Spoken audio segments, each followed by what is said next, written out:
Hello, my noble band of outlaws. Outlaw Samurai coming at you live with a video with the finally fully disassembled Dragon King Winter Sun katana, so I can give you a little bit of what's underneath the hood. First of all, take note of the hamachi and the mumachi on this sword. Except for a very hair difference in height, they are perfectly parallel with each other, which even on high-end $1,000 katanas you usually really don't get. So that kind of attests to Dragon King's quality. Now, just like on the Spring Saka, the Nakago is very well done.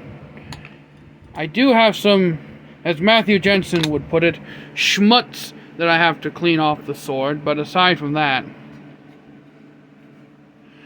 and the blade appears to be completely, perfectly straight.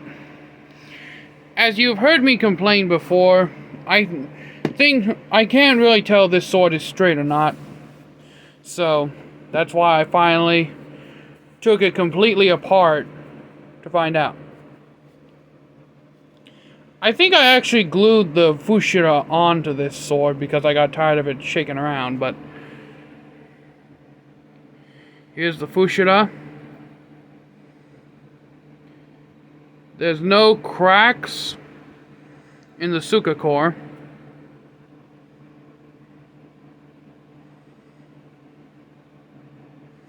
Some up close shots of the suka. And even just holding this thing in my hand, I can feel the counterweight.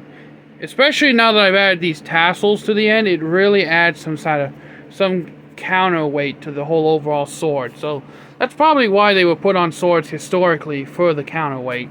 It actually does work. Close-up of the Suba with the Japanese snow monkeys and the snow motif. Yeah, there's supposed to be a snowflake on this side, but I never got one. Habaki. It's probably the main reason why there's schmutz all over the Nakago. Look at me, I'm mixing Japanese and Jewish terminologies. Multilingual at its finest. The seppa are the same. I know in this light they look gold, and they are kind of gold. To me. They're supposed to be silver, but if they are, they're a very tarnished silver that isn't highly polished at all.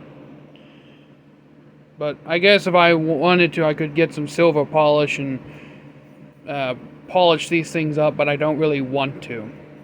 I kind of like the way they are now, the dull colors. It matches the overall winter theme of this sword.